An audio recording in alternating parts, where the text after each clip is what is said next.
Hello, guys. Anybody that's watching this, my name is Zachary Moritz. My story starts in Park Ridge, Illinois, when I was born, and immediately there was already living a mother and a father for me, obviously, but also a brother and a sister who were older than me because they were living already, and I had a dog and a cat. And my notebook got what I had a bit of a different life because my brother was born different. He had a scar in his chest between his pectorals because they had open heart surgery on him. They performed it, whatever. He was pretty much fine. I think he needed another surgery after I was born, but he ended up being totally okay. And then him and I and my sister went to a private school called St. Catherine's of Siena in Dundee, Illinois. And we learned about Jesus. We took a class called Religion, and we also went to Mass every Friday. And that seems like a very perfect little life to start off as, and it was good while it lasted. And as my parents were home builders, that that was good, but then we lost our money in 2008 because there was a housing market crash. I think the whole United States was affected by that. We went from being wealthy to being in poverty basically overnight, and that's how I remember it. And I had a girlfriend from when I was 14 to 16, which I was romantic with, and I loved her and miss her, and I have pictures of her. And I broke up with her because I thought I was gay, and I actually just had to move from my house to a different house in a different city, and I couldn't be really with her anymore. If I wanted to, I could have stayed at my dad's house and gone to the same school, but it wouldn't have been as much of a romantic relationship as it was then because it would be at my dad's house and it would be at my mom and dad's house, which my mom was living in. And maybe that's why she wanted to move because there was energy still in the house. My mom is spiritual, she's a Pisces, and she might have picked up on the energy of the house and she might have thought, this is, you know, our old house that me and my old husband used to live in. They split up because of the financial struggles. I I guess I moved anyway. I broke up with her, and I've missed her every day since. For 16 years, I've missed her, and I tried looking for her back at her old house. Other people live there. Their neighbors don't know where they are. Where she is. The There's nothing on Facebook about her. Her friends don't know where she is. Bianca was her best friend in high school. I said, "Do you know where Amanda is?" She said, "No." And it's a shame. It's a disappointment. I missed her every day. And I think I was 18. I was about 18 in the year 2012. And I found two spiritual teachers, friends, who were about 30, 34 years old when I was 18. And they're making video content on the internet. And I started making video content and putting it on the internet too.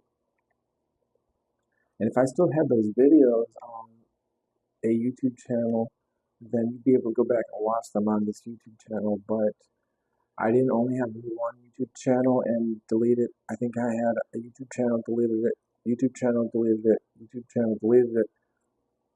And I never was able to consistently keep my things organized so that I could keep one YouTube channel for an extended, for good. Like, this is it once and for all. This is my YouTube channel, and I'm never getting rid of it or changing it or having anyone else have access to it, which would never happen. And it never did happen. I just so happen to have this YouTube channel now, and I don't have a lot of videos on it, but I have more than this video, and you can go and watch it. And I can't find Amanda, who's my ex-girlfriend who I was in love with. And I broke up with her, not because I didn't love her anymore, but because we weren't going to be together, and I wanted the best for her. And I don't know where she is. I don't know if she's okay. I don't know if it was the best thing for her. I don't know if she's alive or not. And if anything mattered in the past, from 18 to, in the past 12 years, being able to make videos on the internet, I would like it to matter in that I can find my ex-girlfriend somewhere in the world, or get confirmation of if she isn't alive anymore. If she isn't, I want someone to tell me. She was my high school sweetheart for 2 years, and everybody wants one of those. And I guess if anybody wants it, they can have it. They should have it. And if anybody had one, then they should be able to be with them. If they can be with them, they should. They should decide to be with them. And if possible, I intend that if anyone can find these videos and aid me in finding my ex-girlfriend, my high school sweetheart, and reconnecting with her, then I want to do that because I am not just a guy who has a job and a house and a car in some city in the world, city in a state, in a country in the world. I'm a guy who has a story of education and relationships and decisions like moving and developing skills like cinematography and internet marketing, which is how you advertise content across the internet. And I want to use that internet marketing skills and my authenticity and my content creation to reach back to Amanda's heart and become in a relationship with her again if she needs me. If not, then she has someone and she maybe has a family with them, and that's what I wanted. I wanted a girl that could be my age, and then we can get married, and then we can have kids together and start a family, and then help that family grow. And what had happened is I met someone who is older than me by a decade, and they are, how do you say, not without a kid, they have a kid. And it doesn't matter how old that kid is there, is hers, and it's not, it's their father's and it's not mine. And as much as I do feel love for her, she needs to feel it back. And I don't think she does, and I think that she doesn't because she has a kid, which I will stay out of. It's my thought, and it might be right, that the reason that she doesn't feel love for me is because she has a kid. It might be wrong. It feels good saying that authenticity. It feels good saying that truthfully and getting that out into the airways because I can try my hardest. I can go a month and a half like we did, being loyal, being attentive, putting my time towards the relationship, putting my money towards the relationship, buying Applebee's, buying Chick-fil-A, buying uh, loaded nachos, and buying $60 worth of gas. But if there's something that actually can't be overcome by language, which is like, oh, a person exists and it's their kid. That doesn't mean that the relationship can't work, but there being a kid doesn't mean that I can ignore that or that I can go around that.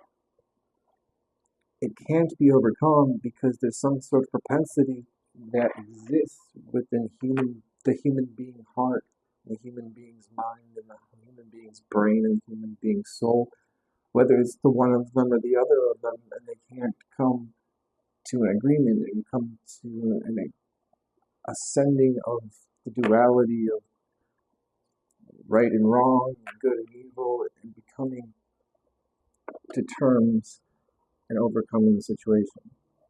It's not on me. It's not my fault.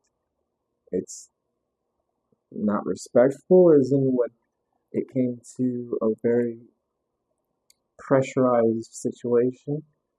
And I said, this neighbor has a kid. Is that kid single? She's 17. She's not 18. But if she was 18, I would ask the same thing. I would say, is your daughter JC single or dating someone to her? And I asked her that. And I guess now thinking about it, Jen's concern that I said, and don't tell Jen that I asked you about it, whatever the case may be, she is using that as not a reason that we can be together, a reason that we can't be together. And it's to a point because of that where I don't want to think about it anymore. It hasn't gone to a point anymore that I want to think about it. I give up. I throw them out of my life. I throw Jen, her son, and JC out of my life. And it's felt very rejective towards me. It's hurt my ego. It's insulted my pride. It's made me feel disrespected. And I can choose to retaliate. My company, Amazon, has no retaliation policy, and that can only exist in the warehouse inside the company towards other associates and employees. Or I can take that principle with me to outside of work. Just like how I think safety first should be a universal thing, not just at work. And I'm not going to retaliate on the way that they made me feel. I can't explain why I felt so much pressure in the moment to leave Jen's side and send a message to someone else and say, hey, are you alone or do you have a partner? And that's because I live on a property with two houses. I have no one in my house with me. Maybe if Jen was in my house with me, maybe I wouldn't be looking for someone else. And I keep thinking about inside myself, am I that bad of a person to gaze out my window and say, if I can find anyone that is more attractive than the girlfriend that has decided to be with me, I'm going to be with them? Or am I a good person who was in a bad situation and had to make a reach out call to the closest house next to mine and make a connection and have her say, no, my daughter's not single. She is 17 in a relationship. And I'm like, okay. And I said, like, this is how I feel. This is how you feel about the situation. Is it okay that I asked that? She said, yeah. And we made a handshake virtually. We made a discussion happen. And that shouldn't be disallowed just because I live on a property with a house that's next to it. It's my neighbor. And I'm not allowed to talk to my neighbors because I have a girlfriend in a different area code that maybe not always shows up and neglects to put time towards who is supposed to be the person that they love. And I don't care about talking about them anymore. I want to give up thinking about it. thinking about anyone that would ever forget about me.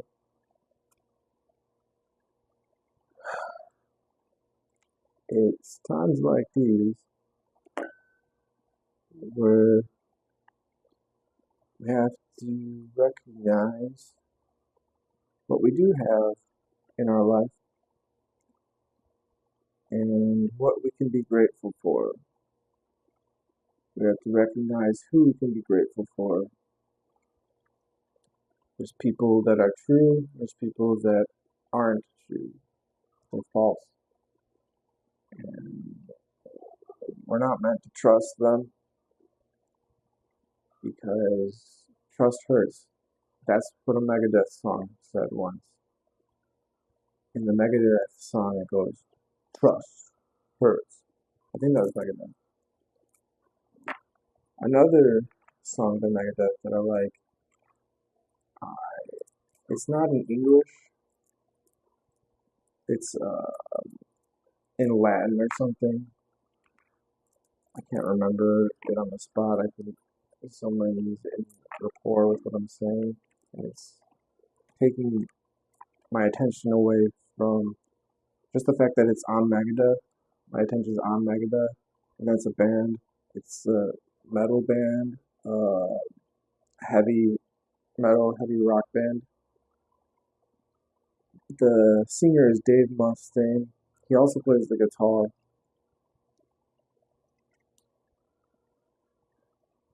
It's a very old band. It was like an 80s band, 1980s around there.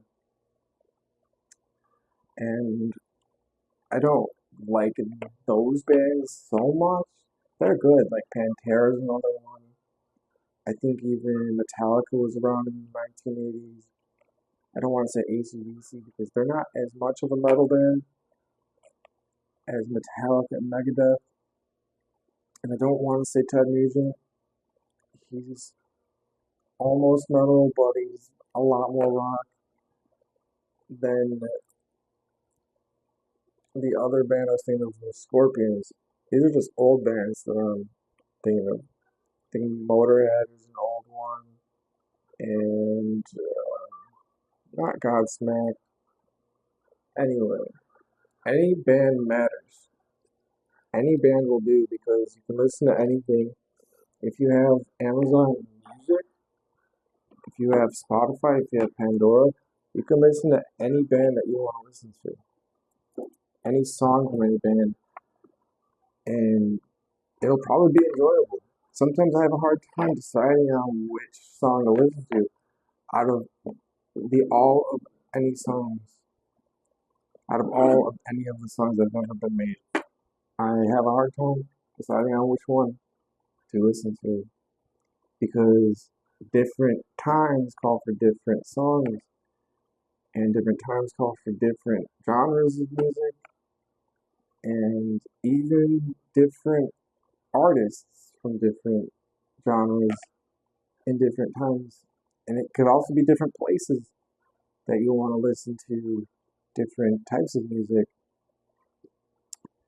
One city might like one type of music and another. And it doesn't, you can't just listen to the same music all the time. You can't just be in the same place with the same music because that gets old. And I always have music running into a point where it's just so boring that I feel like I have to take this song and decide to never listen to it again. Because I've listened to it over and over again that it's lost all meaning.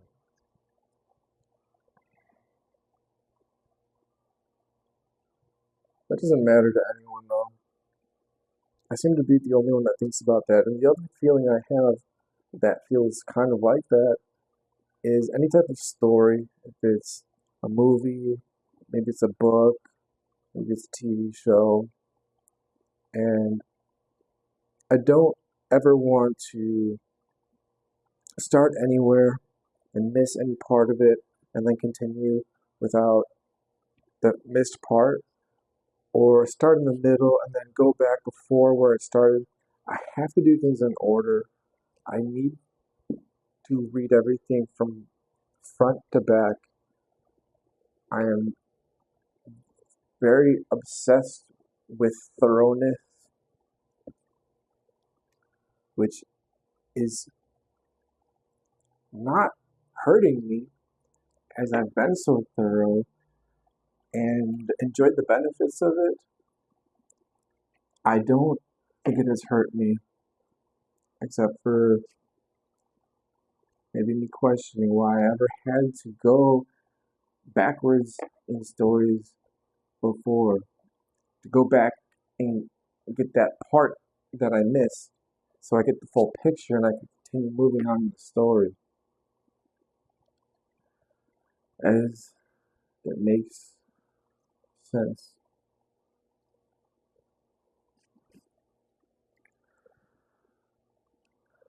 My CDL has a permit I have to take.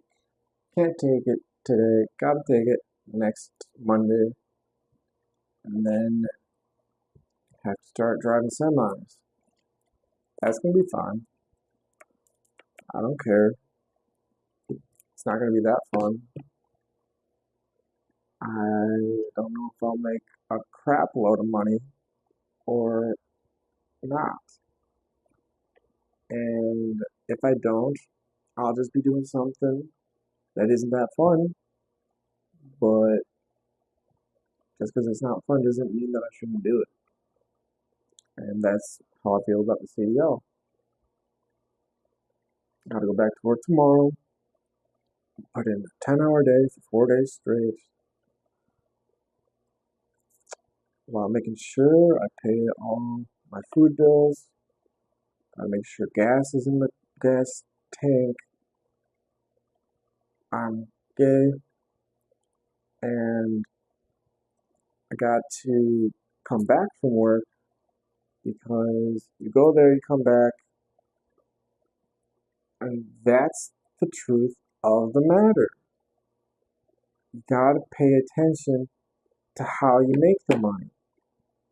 You start with a little bit. I have some for food, I have some for gas.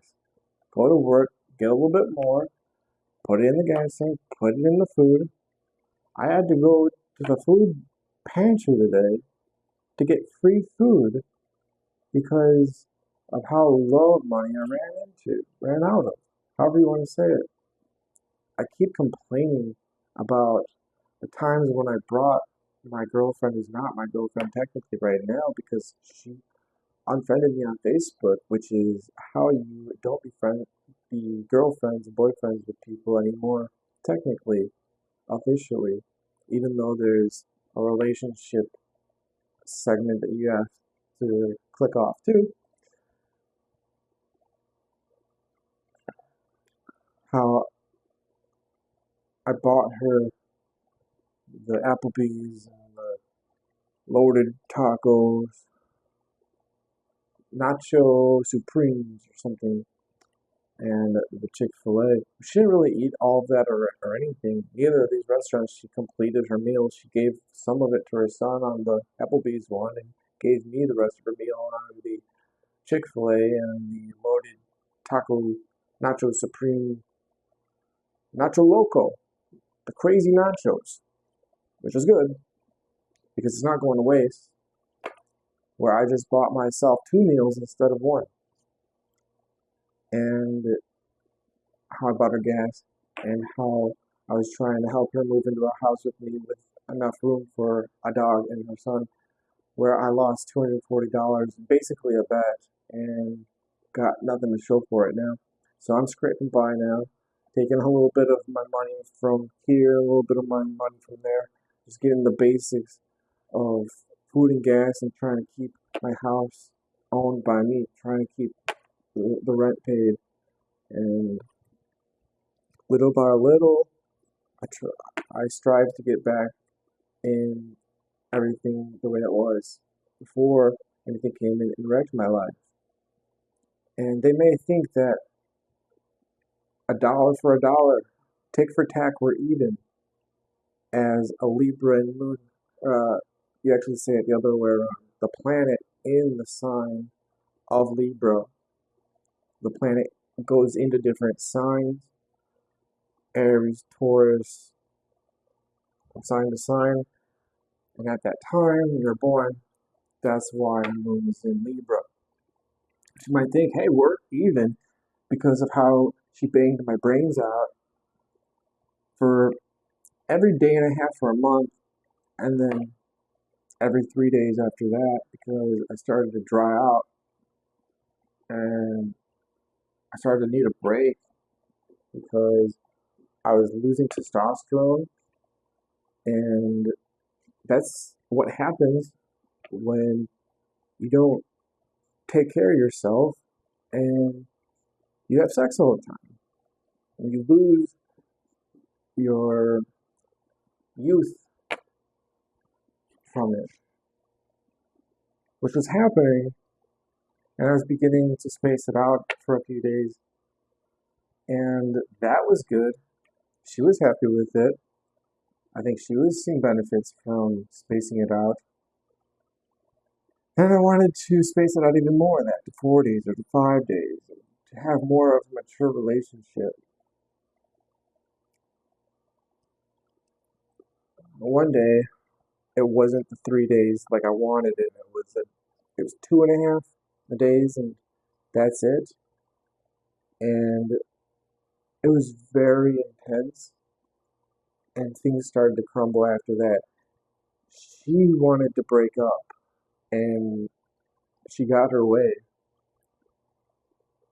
when I was just trying to hide something from her, which is how I normally always am, is being a little bit dishonest just about all the time so that I can have some sort of peace to myself, knowing I have control over something. And somebody who's completely dominating and over, I don't know how to say the words, they're dominating and controlling and micromanaging. I like to say overbearing, but I feel like people have a negative reaction to me when I say that. It's just my feeling. But like overbearing, I've heard people say that before. Micromanaging is what I mean by overbearing. Looking too close into my personal life, staring into my peaceful situation, and then somehow my neighbor texted me and she basically betrayed me and showed me some sort of no reason. There had to be a reason why she changed her mind about how I was feeling towards her uh, someday. And I never got an explanation to that, as she's gone. And I talked to her a little bit, but that doesn't mean that I have any sort of respect from her. All because of a little conversation between my own neighbor about not the too much sex that we had, but a conversation between my neighbor. It's like she made me sick. Why I should have been feeling that she loved me with the romantic relationship we were having. It's supposed to be based in love and something that you're proud of and feel good about, feel lightness. But I felt sick, like ashamed of it, or that my health was deteriorating because of how bad she was being. Believe in Jesus.